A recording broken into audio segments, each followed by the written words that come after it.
of the combatants that were killed. If they were combatants who were just attending a music festival, I actually don't think their lives should have been lost. So I have sympathy both for the actual civilians who were killed, but the category of combatants can also, I think, obscure some realities. So if some soldier was taking his time off to attend a music festival, in my mind, we can obviously disagree, I would still classify them as a civilian. That's how I see it. I recognize that's not the legal denotation, but in my own moral calculus. And so I have no problem condemning the atrocities, but I did recoil at condemning the perpetrators of the atrocities. And that was a moral struggle for me. And those days were not easy because I couldn't find my way. Again, I'll freely admit that even though I am fairly confident of my competence in the facts of the situation, I'm not very confident of my moral judgment. I take the life of the mind very seriously, and I know moral philosophy is a significant intellectual endeavor, and I wasn't confident that I was equipped mentally to pass a judgment here. My usual recourse, I'm not proud of it, I'm not ashamed of it, my usual recourse for the past 40 years was to defer to the judgment of Professor Chomsky, because he was, in his intellectual equipment, he was steeped in Western philosophy, and not just Western philosophy, in Hebrew philosophy. And he had my experience, he had exemplary moral judgment. But at that particular moment, he wasn't available to me. And I felt this sudden huge burden because I recognized many people were waiting to hear what I had to say. And I really wasn't sure. I knew what my gut feeling told me. As I said, I recoiled from condemning them, even as I recognized atrocities of a significant magnitude had occurred. And it happened that in recent years, I had put the Israel-Palestine conflict behind me, and I did start to do fairly significant reading on the African-American history. And I remembered, as most people, or quite a number of people here will remember, that we had our own slave revolts in the United States, and that they were very ugly. I went back and I started to read about things like the Nat Turner Rebellion. And Nat Turner, he was a slave. He was a very smart guy. Everyone, white and black, said, this Nat Turner is a very clever fellow. And he was torn by the reality of this huge chasm that separated his potential as a human being from the reality that he would be a slave from the day he was born to the day he died, and none of his potential would ever be realized. And at some point, Mr. Turner, who was a religious fanatic of the first degree, Mr. Turner gathered around him others. They plotted a slave rebellion. They went out, and the order Nat Turner gave was kill all whites. That was the order. Kill all whites. And that's what they proceeded to do. They went from house to house, chopped off the heads of babies. That's literally true. They beheaded babies. They shattered skulls. And it was ugly. I would say in some respects, not in terms of numbers, but actions. in some respects, it was worse than October 7th. The numbers vastly differed. It was about 60 whites that were killed before they were suppressed. So now I had in my mind an analogy. The question now I turned to was, okay, let me see how the abolitionists, the judgment they rendered on Nat Turner. And the first person I looked at was William Lloyd Garrison, the editor of The Liberator. And it was kind of, if I can use the expression, it was a kind of eureka moment for me. Garrison said, no question, horrors occurred during Nat Turner's rebellion. Horrible things happened. But it's very noticeable when you read his post-mortem, he never condemns Nat Turner. Read it yourself, it's easily available. What he does is he condemns his fellow whites. He kept saying, he begins his post-mortem and ends it by saying, we told you so. We told you so. We told you. If you treat people like that, at some point, you will reap what you have sown. And as I said, that was a kind of epiphany for me, a eureka moment, because I felt now I had the right framework for trying to understand what happened, which is you condemn what happened and don't pretend it didn't happen. On the other hand, William Lloyd Garrison just didn't have it in him, knowing what it meant to be a slave. He didn't have it in him to condemn Nat Turner. And it was the same thing with me. A large part of what I've written the last 10 and 15 years was just chronicling that horror, not just the horror of being born in there, the horror of no future, the horror of no past, the horror of no present. There were also those periodic mowings of the lawn, what Israel calls its operations, the periodic high-tech massacres, Operation Cast Lead, Operation Pillar of Defense, Operation Protective Edge, the horrors of life in a concentration camp, compounded by the horrors of those periodic mowings of the lawn in Gaza. And it's not entirely incorrect. In fact, I think it's close to reality for those who recoil at what Hamas did on October 7th.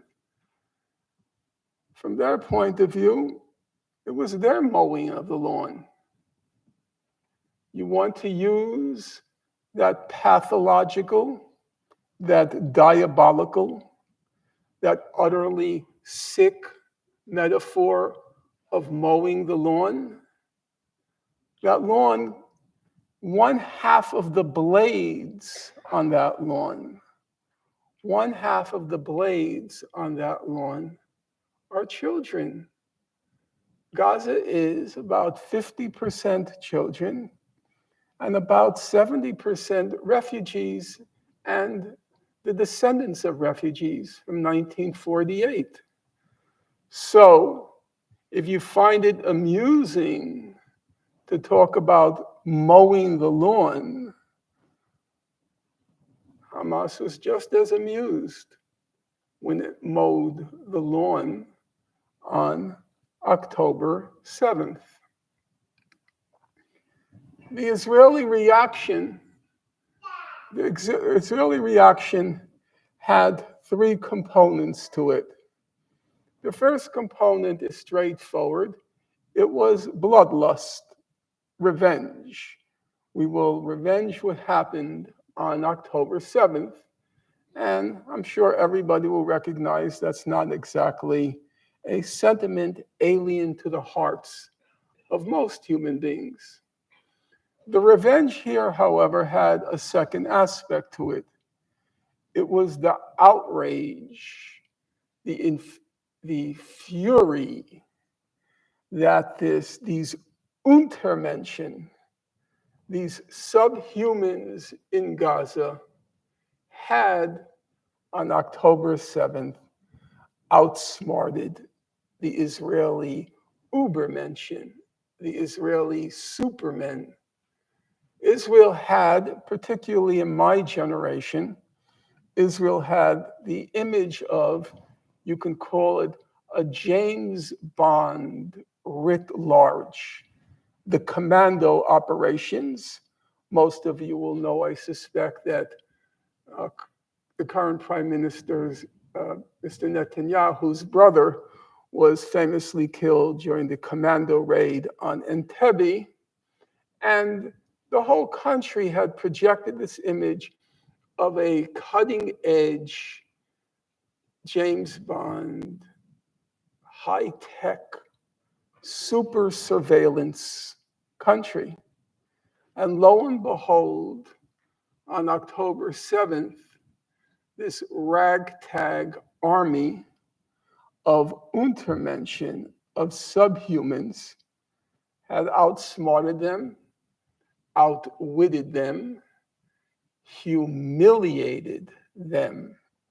And so the bloodlust revenge was compounded and exacerbated by the desire to exact revenge for the humiliation that had been visited on the Israeli high-tech James Bond society. The second concern in the Israeli response was the fear of the loss of its deterrence capability. Deterrence capability or deterrence capacity, which is a crucial component of Israeli military doctrine and political doctrine, is very simple. It's a fancy term, but all it means is the Arab world's fear of Israel. Israel has always felt, or for all of its modern history, has felt that in order to keep the Arabs in their place, we have to have them dread the prospect of Israeli retaliation, the fear. After October 7th, I am fully willing to admit Israel did have a significant security problem on its hands. The problem was it suddenly dawned on many Arabs and Muslims that, hey, maybe Israel isn't as invincible as we thought. And maybe there is a military option against them. Up until that moment, with the single exception of the Hezbollah, which had claimed or said openly, in the words of Syed Nasrallah, the head of Hezbollah, that Israel, he famously said after the Battle of Bin Shabil in 2006, he said, Israel is a spider's web. You just blow on it, and it will disappear. But that was definitely not the predominant view in the Arab Muslim world. The world view was Israel was invincible, militarily invincible. And suddenly, on October 7th, as I said, it began to dawn on the Arab Muslim world, at the popular level. Maybe it isn't all that strong. I remember, if I could just give a brief anecdote, a few days ago, a little more than a week ago, I was on a debate with Israel's senior historian, Benny Morris. And I mentioned this fact about Israel's deterrence capacity having collapsed on October 7th, and the Arab world now thinking, hey, maybe we can militarily defeat them. I was very struck by his response. He laughed. I thought a kind of nervous laugh, but that's my opinion. And he said, well, we have nuclear bombs. And what struck me about that answer was he didn't gloat about the army. He didn't say we have the IDF, we have the Air Force, he didn't. He immediately reached for the nuclear bombs because it had apparently or seemed to have sunk into him that the IDF isn't as powerful as we thought. So the insane reaction by Israel after October 7th, it was also an effort to restore its deterrence capacity, to transmit to the Arab world the message, if you mess with us, we'll turn your country into Gaza. And the third component, there is the bloodlust, the deterrence capability or capacity. The third component, in my opinion, is the most important one. I don't want to trivialize the first two. That is, everybody knows the cliche that every crisis is an opportunity. And the Israelis realized on October 7th, as Mao Zedong used to say, how to turn a bad thing into a good thing. They were going to use what happened on October 7th to finally, once and for all, put an end to the Gaza problem. For those of you who know the history, the people in Gaza have always refused, in quite militant ways, to acquiesce in their fate, the fate of being born, living, and dying in a concentration camp. And now, because of October 7th, Israel envisaged that it's time for, and you'll excuse the obvious analogy, it was time for the final solution to the Gaza question. And what was the solution? I would say the solution fell on a spectrum. At one end of the spectrum was to ethnically cleanse Gaza. And that seemed to be their goal the first week or so when they thought they could sweep the entire population into the Egyptian Sinai. Those plans were foiled by the Egyptian president, who said, we are not going to solve your Gaza problem. It's not going to be at our expense. That's one point on the spectrum. The middle point of the spectrum was to make Gaza uninhabitable. As Giora Eiland put it at one point, the former head of the National Security Council, not now, but he's still prominent. He's an advisor to the Defense Minister Gallant. He said, we will give the people of Gaza two choices.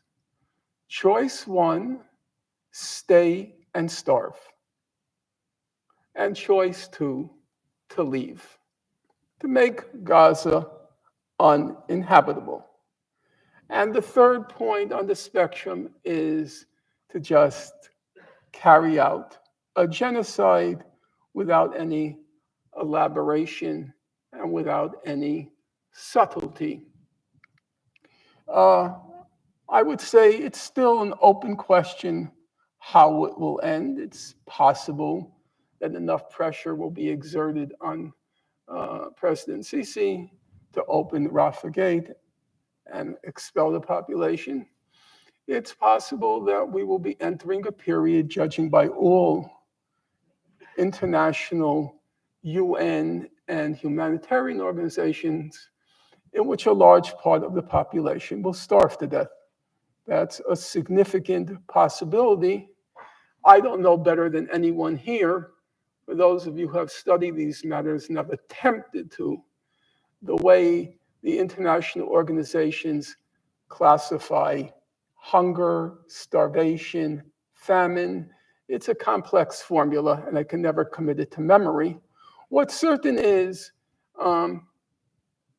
as Human Rights Watch put it about 2 months ago, and as all UN officials without exception are putting it now, starvation is being used as a weapon. It's a calculated, premeditated attempt to starve the people of Gaza. If you read the New York Times yesterday, they had a long article trying to persuade readers that the problem in Gaza is a technical one. How to deliver the goods, the roads are old, the inspections can be protracted. It's not a technical question.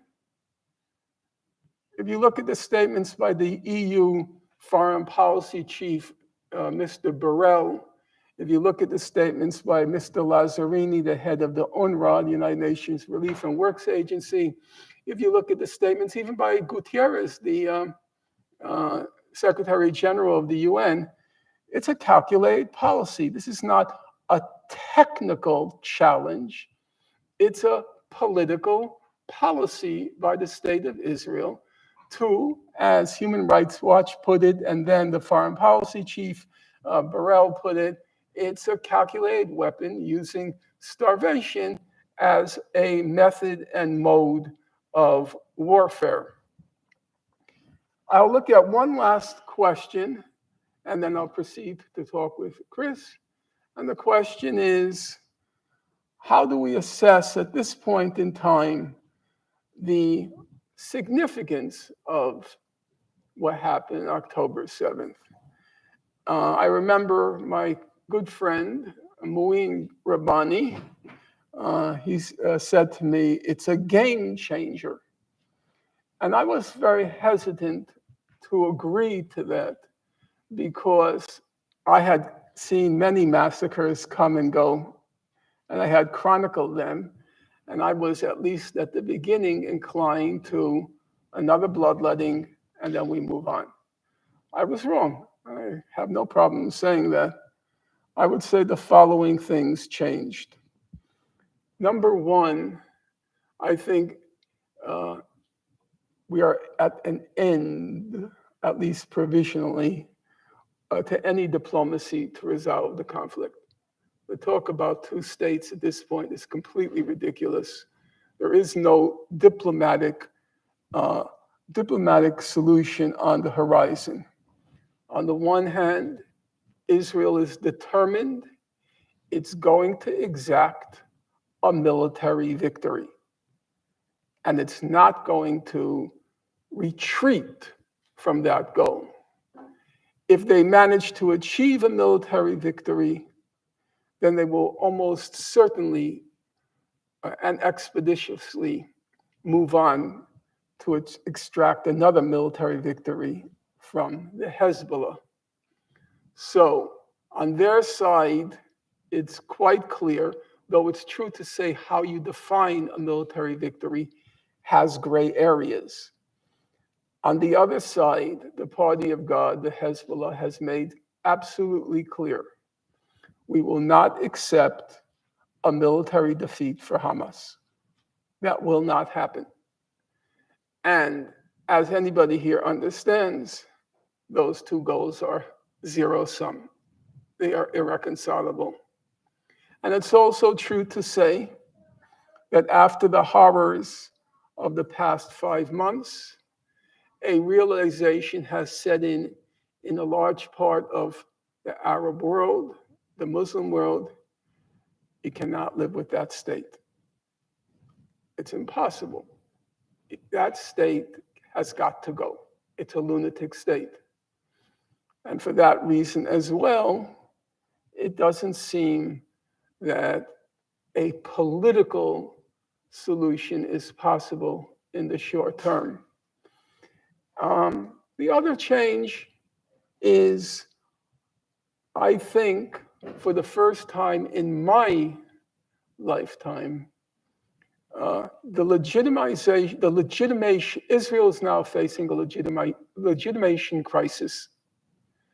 Up until this moment, the state of Israel itself was not called into question within the broad mainstream. What was called into question was the occupation.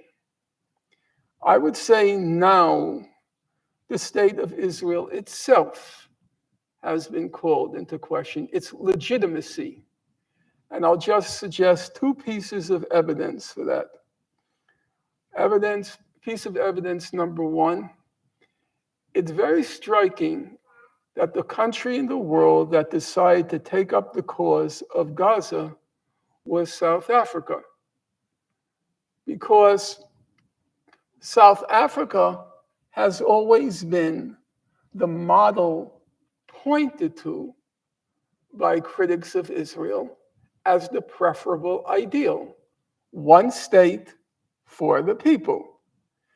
And it's hard not to notice that the country which represents the one state ideal is now the chief representative of the Palestinian cause at the International Court of Justice. The second second indication to me, I was very struck and surprised by Senator Schumer's speech last week. Senator Schumer has always been a fanatical supporter of the state of Israel. In fact, in 2010, he already was advocating what Israel decided to do. He said, we should economically strangle Gaza. And as you will all remember, or some of you will remember, Senator Schumer and New Jersey Senator Menendez were the two main Democrats who opposed the deal with Iran. He was effectively the spokesperson for the state of Israel in our country. And the speech was very interesting, just on 3 points. Point number one, he was very careful to allocate equal responsibility on both sides. He said Hamas had to go and the Palestinian Authority had to go, at least under Abbas. And then he said Netanyahu has to go and the far right has to go. He made it exactly even, his allocation of responsibility. Coming from Schumer, unthinkable. And then it was very interesting how he addressed criticism of Israel. He said, it's not fair to call Israel a settler state, or nowadays the jargon is settler colonial state. He said it's not fair because we have these longings from 3,000 years ago. I won't go into that. But he didn't dismiss the claim as being anti-Semitic, as being lunatic. He felt the need to rationally refute the claim. And then the second point was he had to address the question of one state. And it was very interesting. Far from calling one state anti-Semitic, he said, I understand that many idealistic young people believe in the idea of one state and everyone living together. I don't agree, he said, but I understand it. And that was a signal, in my view, that Senator Schumer realized that a large part of his Democratic Party constituency regards that as a legitimate goal, and that he can't dismiss it as anti-Semitic without dismissing a significant part of the Democratic Party base. And so that was an indirect realization that Israel is now facing, as a Jewish state, Israel as a Jewish state, not just the occupation, Israel as a Jewish state is facing a real legitimation crisis. Okay, thank you.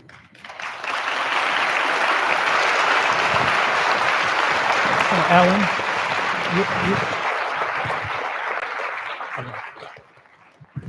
I want to ask about the difference. I watched the debate with Benny. I thought the first 2 hours were really fascinating. Benny Morris being a very reputable historian, Israeli historian, and so much of the argument came down to intent over the founders of the State of Israel.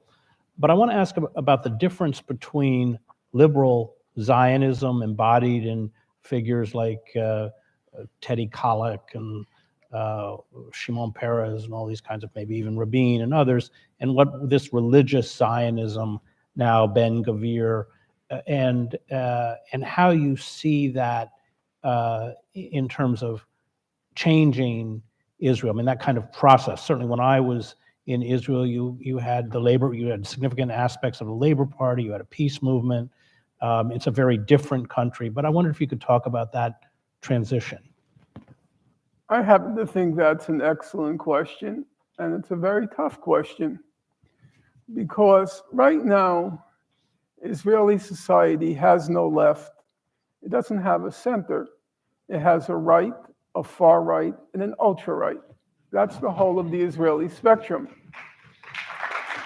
And at some level, well, for those of you who are doubtful of that characterization, I'll give you just one piece of evidence, and then you judge it on your own. If you look at the most recent opinion polls, 90% of Israelis believe that Israel is using enough or not enough force in Gaza at the moment. Fully 40% believe that Israel is using insufficient force in Gaza. Now, I find that irreconcilable with any notion of even a center in Israel, let alone a left. Now, some people make in my opinion, the extenuating argument, the alibi, that the Israeli media are biased and that's why the people, they don't know what's happening. I find that, and many respectable people say that, but I find that most implausible. Israelis have probably the highest per capita rate of usage of the web, social media, and things like that. They know what's going on.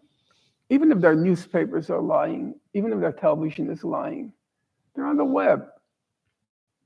If I can read the London Times, if I can read The Economist, they can read the New York Times, and they can read 10,000 other outlets, which are telling more or less, okay, I'll leave out the New York Times, are telling more or less what's happening. But Chris, it raises a tough question, because it's true, only the oldest people in this room will remember, Israel was a left-wing cause for the longest time. I know that sounds strange to you. The head of Israel at the beginning was a party called the Mapai. It belonged to the Socialist International.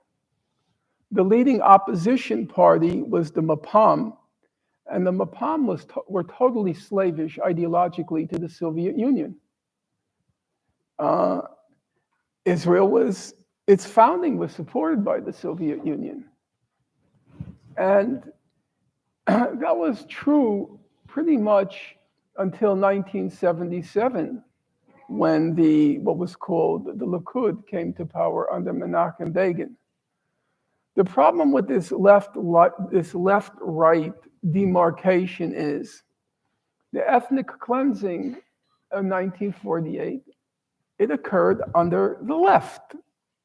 The Mapai, Mapam, the left in Israel, they were the executors of the ethnic cleansing. Or take another example. Up until Gaza, the worst bloodletting were not those periodic mowings of the lawn in Gaza. Up until, as I meant the present, the worst bloodletting, and I was just talking about with Chris beforehand, was in 1982 in Lebanon. In 1982 in Lebanon, the estimates are between 15 and 20,000. That's not a trivial number. 15 and 20,000 Palestinians and Lebanese were killed. And labor, the head of the government was Begin and Sharon, Ariel Sharon and Menachem Begin. But the Labor Party supported it. I even remember back then when a major Marxist academic named Shlomo Avineri, some of you may remember, he's probably around 100 years old now. Shlomo Avineri, he was supposed to appear at the Democrats, what was it called back then? It wasn't called DSA. Yeah, maybe it was called the DSA back then. I think so. Yeah, at their convention, and he was kicked out because he was supporting the Lebanon war. So horrible things happen under the labor governments, though it's also true to say that they weren't nearly as ideologically brazen as the current governments. But everybody knows overwhelmingly who built the settlements. It was labor. Whenever there was a switch between labor and Likud, labor, every time it came into power, it built more settlements. It built more settlements than Likud. So one place where I will acknowledge a difference is, and this is one of the reasons why I said, and I don't say it gleefully, I don't believe a diplomatic settlement is possible now. I'm not saying that with any kind of glee. I'm just trying to be factual. When you were in the era of Ehud Barak and then Ehud Olmert, that is the era of 2000 and then 2007-8, in that era, what the Palestinians and the Israelis were arguing over, they were arguing over percentages, which is to say, Israel wants to keep 80% of the settlers in the West Bank. Olmert wants to keep 87% of the settlers in the West Bank. The Palestinians make an offer to keep 60% of the settlers in the West Bank. It was arguments over details and percentages. It's true they were still far apart, but there was, so to speak, a common goal. We're at the point where the current government in Israel won't even give a broom closet to the Palestinians. We're nowhere even near where things once were. So the idea when they say we're going to make two states out of what? You're going to give them 10 feet of land? 4 acres of land? What are you talking about? So at that level, I would have to say, yes, there has been a change between what was under labor and what's currently under the current government. I want to ask about the United States, clearly complicit in sustaining the genocide. I think 67 or 68% of the weapons stockpiles come from the U.S. And the obsequiousness of both parties towards Israel's demands. I'm just going to quote Ariel Sharon and then have you comment. He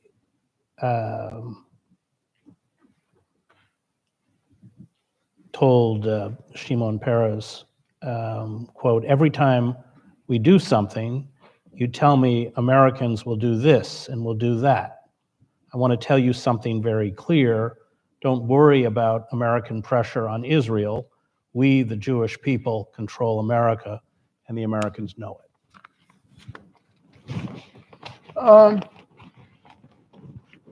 It has been a question for many people.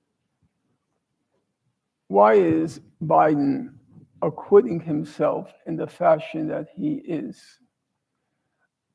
And for that matter, Blinken, Jake Sullivan, and the rest. I would say there are two elements. One element is there is a strategic interest by the United States to seeing that Israel's deterrence capacity is restored after October 7th. And our administration does see Iran as a crucial regional power that has to be put in its place. And there is the fear in the US administration from the vantage point of its own interests. There is the fear that a victory for Hamas will embolden what's called the resistance front. So that is, I think, a distinct and separate US interest. However, not a however, I would say an in addition. And here I'll freely admit to going into speculative terrain. And some people may be offended by it. It's my honest opinion, and we can argue over facts. We are obviously in an election cycle. And as everybody knows, if you open up, say, the front page of the New York Times today, the first thing they're always calculating is which party is getting more campaign contributions. And today, the Times breathed a big sigh of relief. Joe Biden is getting ahead now of Trump. I'm not sure if in just the current month or totals. I didn't read the full article. There is a Jewish billionaire class. And since October 7th, it's gone mad. That's not an exaggeration. It is impossible to find an example in American history of not one, but two Ivy League college presidents who were toppled in real time, in your face coups. The president of Harvard University was ousted from office because she was insufficiently repressive, suppressive of a speech and assembly on her campus. That's completely unprecedented. It was the grossest, most egregious, the most flagrant violation of academic freedom in our country's history. There's nothing that even compares to it. I have studied that history. I've written on that history. There was, at the turn of the century, the robber barons. When I say the turn of the century, I mean from the 19th to the 20th century. The robber barons got very upset because there was a lot of labor insurgency, and there were just a handful of professors, really, you can count them in the fingers of your hand, who in their university posts were expressing some support for the labor insurgencies. And the robber barons were ruthless in trying to get them expelled from the university. And that was the beginnings of the whole battle for academic freedom of our country, was the formation of the AAUP, the American Association of University Presidents. John Dewey and several others played a very important role. But this was simply breathtaking. They, without no holds barred, not behind closed doors, they toppled two Ivy League college presidents.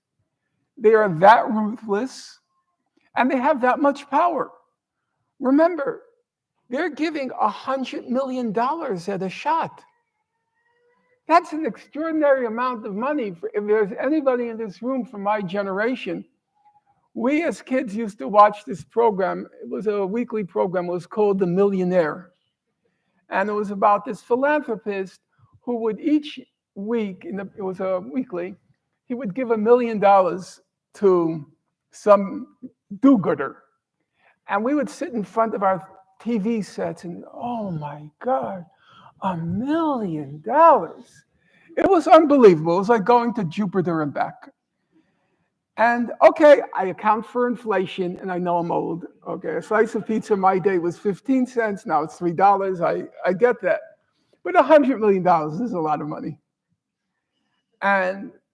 Or $50 million in the case of the donor to the Wharton School at the University of Pennsylvania. And for Biden, that's a concern.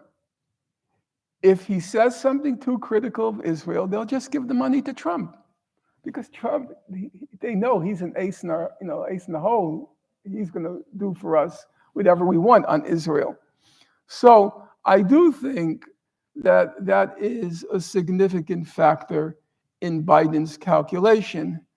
And what they did was they tried to do a kind of good cop, bad cop. Biden sticks by Netanyahu. Chuck Schumer is cautiously critical of Israel in general and Netanyahu in particular, because each of them had a designated role in the division of labor. Biden needs to keep the billionaire class. Schumer has to appease that restive base in the Democratic Party, which is not happy with what's going on. So that's how I try to understand what Biden is doing. Let's talk about Gaza itself. I was in Sarajevo during the war. That was 300 to 400 shells a day. That resulted in about 4 to 5 dead a day and 24 wounded a day. I juxtapose that with Gaza, where it's hundreds of wounded and dead a day. I think there's a pretty strong case to be made that the numbers released by the health ministry in Gaza are a severe undercount, given what are presumably tens of thousands of missing. And also the bombing itself, Gaza is only 5 miles wide, 20 miles long, is of such intensity that it's, from my own experience, hard to believe it's 30,000. But I want to talk about the reaction of with the exception of Yemen and the Houthis, there is really no resistance. And your parents were both, you survived the Holocaust, and your mother was in Auschwitz, right? Was that correct? Father. Your father. And my mother was in Majdanek. And so in some ways, it does replicate the Holocaust in the sense that the rest of the world does nothing. We are watching this slaughter being live streamed, and other than rhetorically, and it's worse because, of course, you have the rhetoric, but then you have the arms shipments, now largely through Cyprus, being helicoptered in, the UK, and there are some countries. Canada just announced that they'll cease sending weapons. I think the Netherlands have stopped, right? Norway, but nevertheless, it's being sustained. But I want you to because that's also that period of history you know well, to draw comparisons in terms of what we're seeing and the reaction. I would say there are many factors in trying to make an analogy. The fact of the matter is that Hitler couldn't have done what he did without a war. He couldn't have possibly carried out the final solution had he not had the cover of a war and the fact that it was being executed, at least in theory, it was being executed, so to speak, behind closed doors. Now, if you were in the German army, if you were in the Wehrmacht, you were on the front. And 50% of the Jews were killed on the front. They weren't killed in the concentration camps. They were just lined up and shot down. So that's, in my opinion, a very thin alibi that you didn't know what was going on. But at least you can call it an alibi. You can grasp something. Here, there's no alibi. It's being done right out in the open. There's nowhere to hide in this current round. And a significant number of UN officials are saying it out loud. It took them quite a while to say it, but now they're saying it out loud. This is a genocide. Mass starvation is, if that's a cell phone, I carry my Star Trek laser, phaser. And I said it not on stun, but I said it on kill. So, which is what I tell my students. Yeah. Mao Zedong.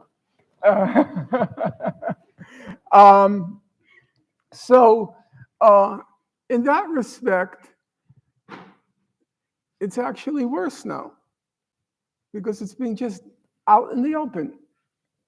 And we have the facts, we have the figures. We don't have just the Hamas Ministry of Health. There have been 3 very systematic, stringent, exhaustive studies done, and they said the Hamas Ministry of Health numbers are right.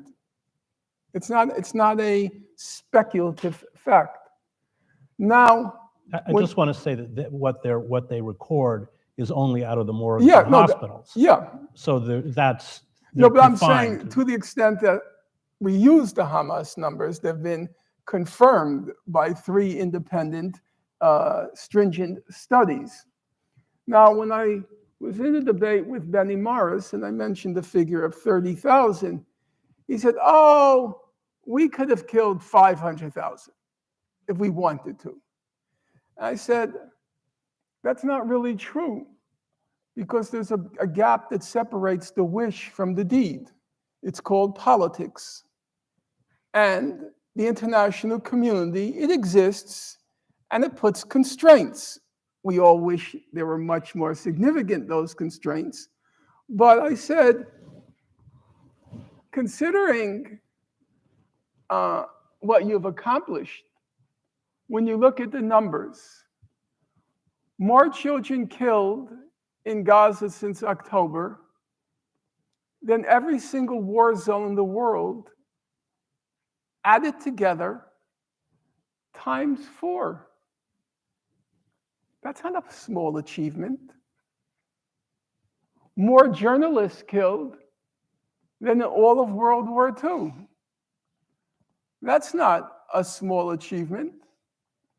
More medics killed than in any other conflict zone in the world in any year's time. The density of the bombing, unparalleled in the 21st century. The intensity of the bombing, it exceeds the bombing of Dresden. So, even though you haven't gotten your 500,000, I would say you're doing pretty well. As genocides go, you're doing a pretty good job. Now, some people want to say, well, the ICJ said only a plausible case of genocide. I would say, and they try to claim it's a low standard plausibility. I would say to any person in the room, if I were to say to you, there's a plausible case that you murdered your neighbor, you would take that claim pretty seriously. You wouldn't dismiss it. Well, what do you mean by plausible? No, it's just such a stupid argument. Plausible means credible. That's a pretty serious charge. What does plausible mean? Let's say there's a regional athletic competition, okay? And you win the competition. It's to go on to be on the Olympic team. And you win the competition. Now, it's true. It doesn't mean you've won yet a gold, silver, or bronze medal. That's true. And it doesn't yet even mean you made the team. But if you qualified in the regional to be on the team, that's a pretty impressive achievement. So if you qualified for having committed the genocide, plausible case of genocide, I would say that's a pretty impressive achievement. So when you try to poo-poo it, yes, it's true. The Minister of Antiquities, he wanted to nuke Gaza. And that was not permissible, but that's not because they don't want to. It's the limits imposed by the international political system. What we know is they've gone as far as they want to go before they're stopped, because we know exactly what they wanted to do. It's one of those rare cases of truth in advertising. Defense Minister Galland said, "We will not allow any food, fuel, water, or electricity into Gaza." Well, it doesn't require rocket science to understand what's the consequence of that. Now you're going to say, but they're letting it in. Yeah, but go back and remember, they let it in when Biden said you have to let something in. And at this moment in time, they're not letting it in. Starvation is being used as a weapon. So, all things said, I would say they're doing a very good job if their goal is a genocide. Well, they cut the humanitarian aid shipments last month by 44%. Yeah, between the ICJ opinion and now the amount of the ICJ opinion, International Court of Justice opinion, one of the two provisional requirements imposed on Israel was to allow more humanitarian aid to get in. In fact, it was reduced by half between February and March. And that's just going to, I forgot, I want to just say one last part. I talked to the bleak part of the present picture. There are some extraordinarily inspiring things. Number one, the incredible courage, tenacity, conscientiousness of the young people who have been coming out day in and day out in support of the people of Gaza. It's absolutely breathtaking. I figure at some point it'll get boring, people will move on, and the young people keep coming out and coming out and coming out.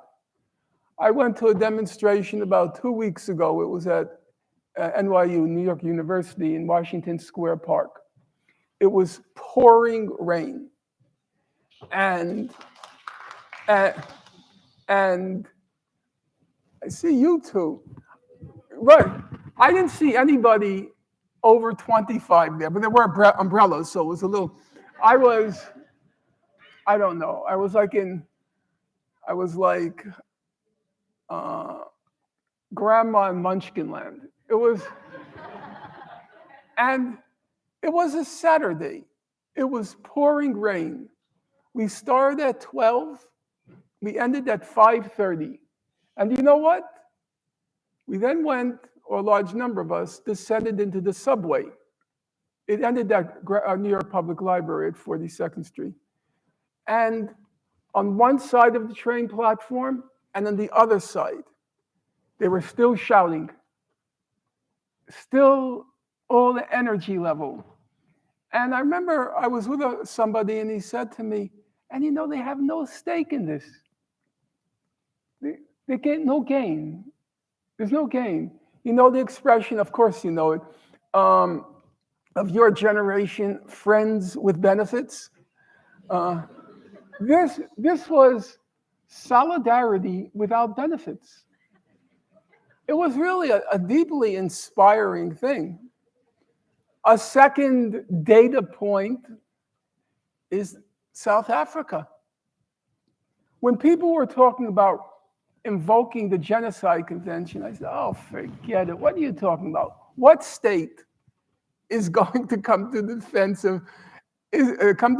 of Gaza in the face of the United States? That's ridiculous. And the South African performance has just been breathtaking. I don't know how many of you have read the application they submitted, the original application. It was 84 pages with literally hundreds of footnotes. It was so exhaustively and impressively documented. They must have had a very large team of people produce that document. And they continue. I don't know how many of you follow. Literally every 3 weeks, they're back at the ICJ demanding that the ICJ do more. And they have all the footnoted documents. Israel just released its response 2 days ago, and Israel was bristling now at South Africa. You're getting out of hand. They should be worried about being nuked also, I'm afraid. And the third thing, which was totally, I always freely admit to when I'm wrong because I like to be wrong for a good cause. When people ask, how do you think it's going to go in the International Court of Justice? I said, maybe you could squeak by an 8-7 vote. That's the most. And I didn't believe it. I thought it would be 6-4 and 6-4 and the rest against. And lo and behold, the vote turned out to be 15-2. The US was the president of the court, Donahue, and she voted with the majority. How do you explain that? You know, there was a song in the 1960s, famous song, There's Something Happening Here. And when 15 judges in the ICJ vote to say Israel is plausibly guilty of genocide, and the American judge, the president, goes along with that, that's pretty impressive. As an indicator of things, and I'll freely say, if there were a Nobel laureate, if there were a Nobel Prize, Peace Prize, to be given out now, first and foremost, I would give it to the doctors in Gaza. So many of them from abroad volunteered to go there. A death zone. That's very impressive. Could I have done that?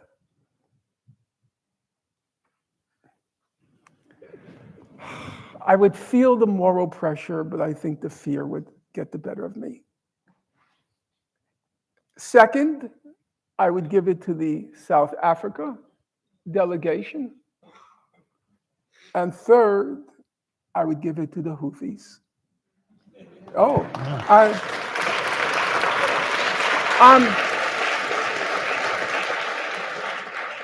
I'm not saying that as a throwback to my days as a Maoist.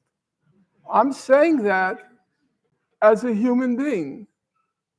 Remember, in the 1990s, there was this whole doctrine which was propagated by liberals, like the Samantha Powers type. It was called responsibility to protect, R2P. Well, what are the Houthis doing? The idea was you have a responsibility to protect people who are being threatened with genocide. Isn't that what the Houthis are doing? Protecting, they are fulfilling their responsibility to protect. The Genocide Convention says every signatory has a responsibility to prevent genocide. That's what the Houthis are doing. So, now you might ask why they're doing it. You could speculate, but I think there's one very good reason why they're doing it. You know why? Because what's happening to Gaza happened to them. Between 2015 and 2018, because of the Saudi US-backed blockade, about 80,000 Yemenis starve to death. They understand starvation. So they would be the third, in my opinion, recipients of that prize. So we're going to open to questions. Keep them short. Don't give speeches, please. Yeah, so turns out that we'll probably have to exit this building in about 20 minutes because campus security kind of wants us out here by then. So what we're gonna do is raise your hand. Yeah, raise your hand if you want to ask a question. I'll come over and get Excuse to me, you. young man, I'd like to call him first. This fellow in the back, if you don't Yeah. mind. Okay, gotcha. Also, after I ask this question, second floor will get their own question, and third floor will get their own question, and I think that'll be pretty much it for tonight. So, yeah. Okay. I totally support the Houthis as a Jew. You said that, Norm. Yeah, The totally. Houthi flag says, God is the greatest, death to America, death to Israel, a curse upon the Jews, victory to Islam. Yes, I'm aware of how do you that. reconcile this? I have no problem reconciling it for this very simple reason, and you'll allow me, you can disagree, I have no problem with that. From my first conscious moments in my own life, okay, my parents loathed the Germans. They didn't loathe the Nazis. They hated the Germans. In fact, I vividly recall my father once recommended me a book on the Nazi Holocaust. And I asked him, what makes this book special? And he said to me, I liked it that the author didn't talk about Nazis. He talked about Germans. Now, my parents were very decent human beings. The apple did not fall far from the tree. But I could understand that sentiment. The only Jews the Houthis have known are the Israelis. It's a regrettable fact that they don't know, have never experienced any other kinds of Jews. I remember I once asked my mother, just out of curiosity, did you ever come into contact with a German who was decent? And she said to me, she thought hard, and she said, I remember one German soldier, he had a kind of guilty look on his face. That was all she could remember. One. So it doesn't surprise me that she loathed all Germans. Do I wish the Houthis were more discriminating in their slogans? Of course I wish it. But do I understand where it comes from? Yes. And will that slogan of theirs color my appreciation of the fact that alone among the world's peoples, they are resorting to armed force to stop the genocide in Gaza? I have to ask myself the question, how would my parents have felt if this ragtag army happened to be situated on a point in the world's map where they could inflect the outcome of the final solution? And these people, this ragtag people, hailing back to the Middle Ages, they were investing all of their physical resources and moral energy to stopping the extermination. How would my parents react? would they ask, what are their political slogans? I don't think so. That's my honest reaction. I'm not trying to be rhetorical with you. You asked me a concrete question, that's how I reasoned it through. And we should be clear that that blockade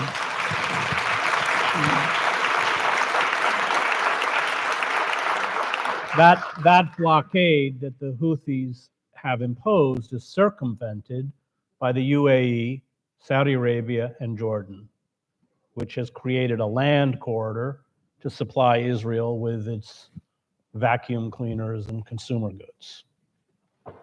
Next question. Yes, please do. In your characteristically slow and pointed speech pattern, Yisrael Chai. I don't understand the relationship of those two statements, but okay. Mhm.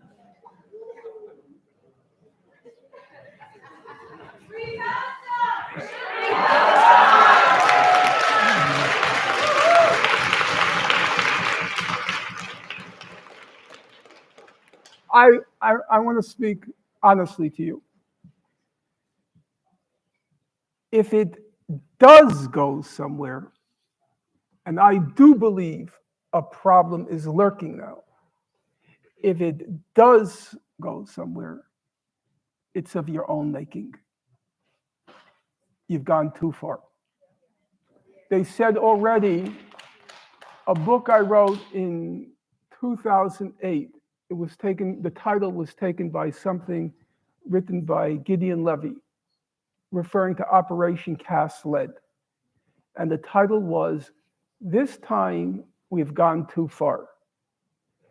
And cast lead is now a pale, pale, pale comparison to what's happened to the people of Gaza.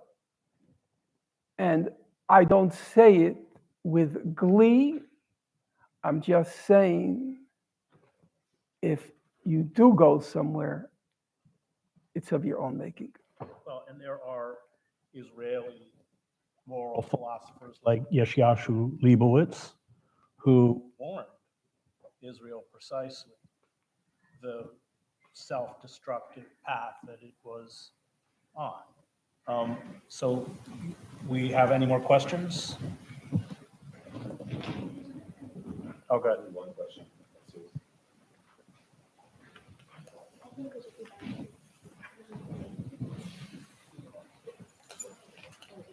So just raise your hand and they'll bring the mic to you. One down here. Over here.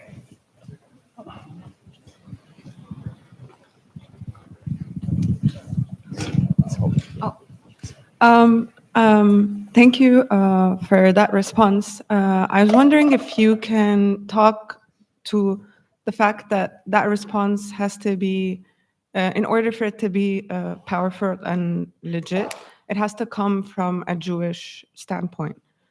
And I wanted to ask you what could be possible for those who do not have that experience to respond back to the Houthis and supporting the Houthis. So what kind of response do you imagine could be possible from another standpoint that does not fall into that, kind of deadlock of how come you're supporting the Houthis?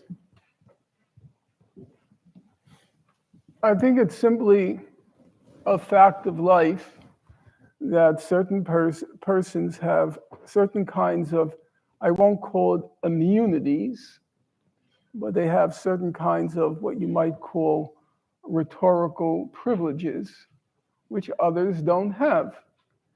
And I want to be judged by the facts. And if you disagree with me, you're free to disagree with me.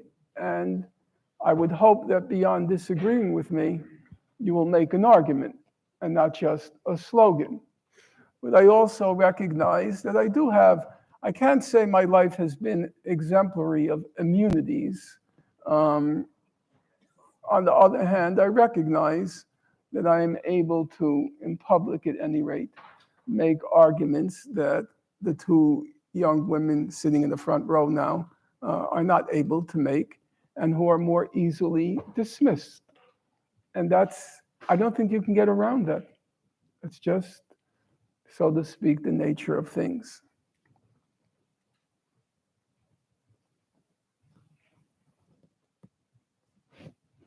You're choosing? I think we need we need the mic. I see he has a mic back Yeah. here. So go Yeah. ahead. Oh, there. So I'm filled with emotions. I'm from Gaza. I'm from Khan Yunis. 45 people from my family have been killed on Friday morning, 6 a.m. After the morning prayer, my nephew, 17 years old, was killed in a tent that is in the safe area that was designated by Israel after they were driven out of their town, and other people were injured. So just going back to the Houthis, I don't understand why whoever is asking a question about the Houthis, they're not outraged about what Israel has done and is doing. If they were outraged about that, they wouldn't even see the Houthis as a problem. Because the main problem in the Middle East right now is what is Israel and what it's doing. Israel is the one who's killing. Israel is the one who's bombing. Israel is the one who's doing everything that is against civilization, destroying hospitals, schools, universities, houses, villages, cutting trees, doing everything unimaginable. And we're still asking about what the Houthis are doing. What are the Houthis are doing? What are they? They're just stopping some ships from passing through the sea, and the ships are going to support a genocide. How big of a problem is that compared to what Israel is doing? Thank you.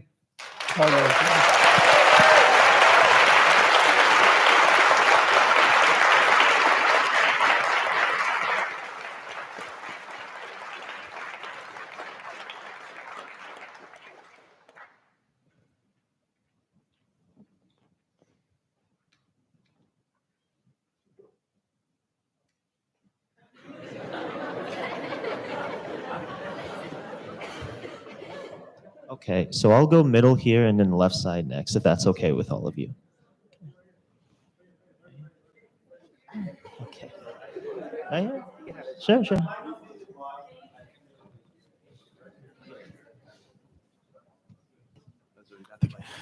Could you talk about the ICJ and why that decision had so little impact in the grand scheme of things? Why that decision had so little impact? I can't really agree with that because legal opinions and legal decisions, unless you have force behind them, they're basically weapons in a political or ideological struggle.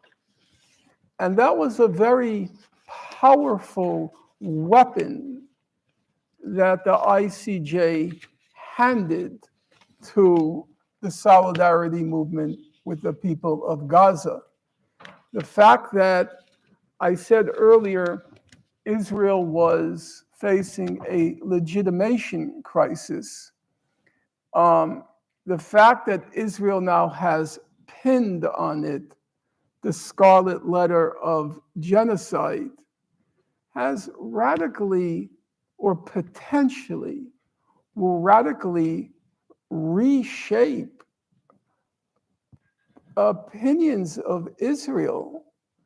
They're going to have to carry that with them, that they were plausibly accused of a genocide. And that's for us, it legitimates, or let me just put it to you in reverse. Many people were worried if the ICJ had voted in reverse, namely, there is no plausible case of genocide. That would have been a political disaster. Israel would have won 99% of the propaganda war, or the war for a public relations war. So that fear was not only dispelled, but now you had a very potent weapon in the quiver of those struggling for justice, that the highest judicial body in the world, the president at the time of which was an American, had said, well, we looked at the evidence, there's a plausible case for genocide here. It's an existential issue, as Norman laid out in his book, The Holocaust Industry, because Israel has weaponized the Holocaust, weaponized the genocide that was carried out against Jews, and this ruling potentially removes That's correct. that protection. I just want to quickly highlight that it's not just genocide, but within the United States, there are 5 laws that every day the State Department is violating as it approves ships and cargo planes full of weapons. The Foreign Assistance Act, which forbids the provision of assistance to a government which engages in a consistent pattern of gross violations of internationally recognized human rights.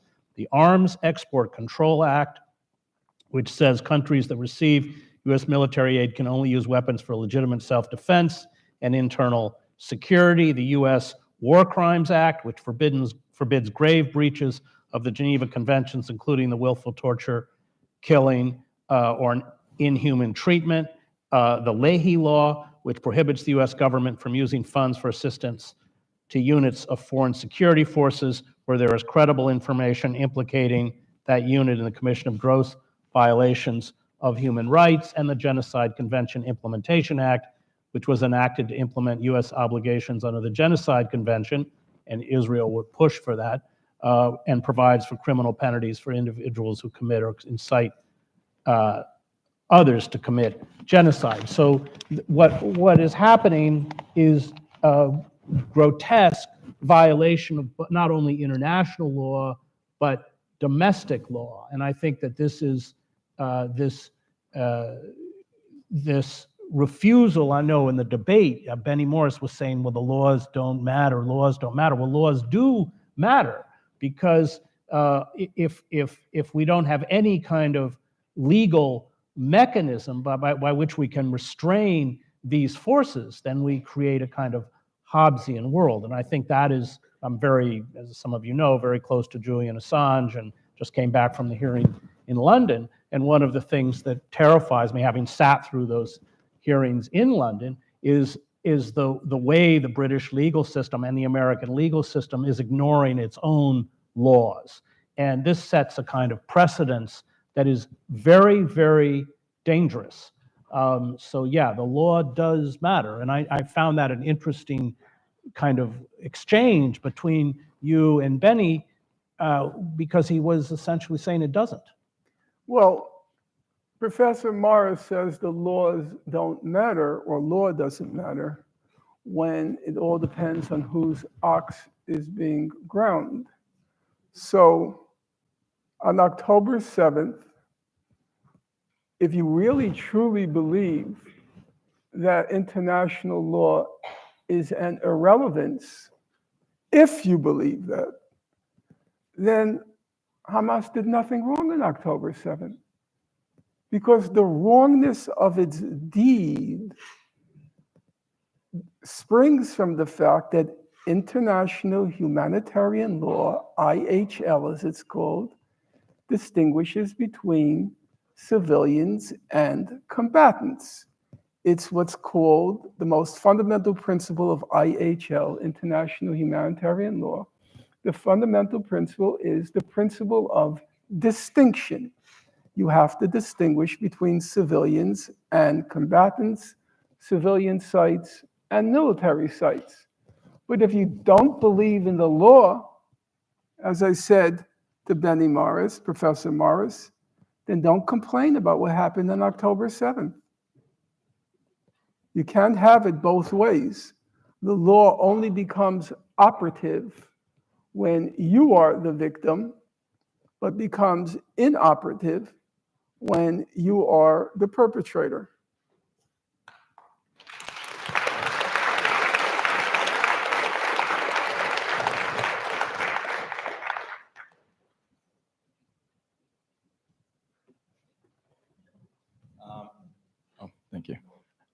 I think it was like in February 15 or something like that. Jared Kushner, Trump's son-in-law, he said something along the lines that the waterfront properties in Gaza are going to be very valuable, and he also recommended, to get people out of there and clean it.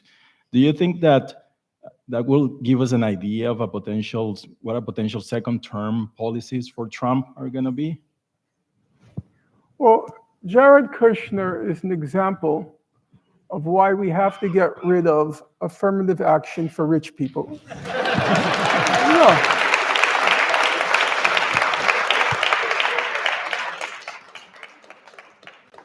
He's a terrifying imbecile, and he went to Harvard because of his father, who's a sick crook, got him into, I think the only good thing Chris Christie ever did was lock up his father.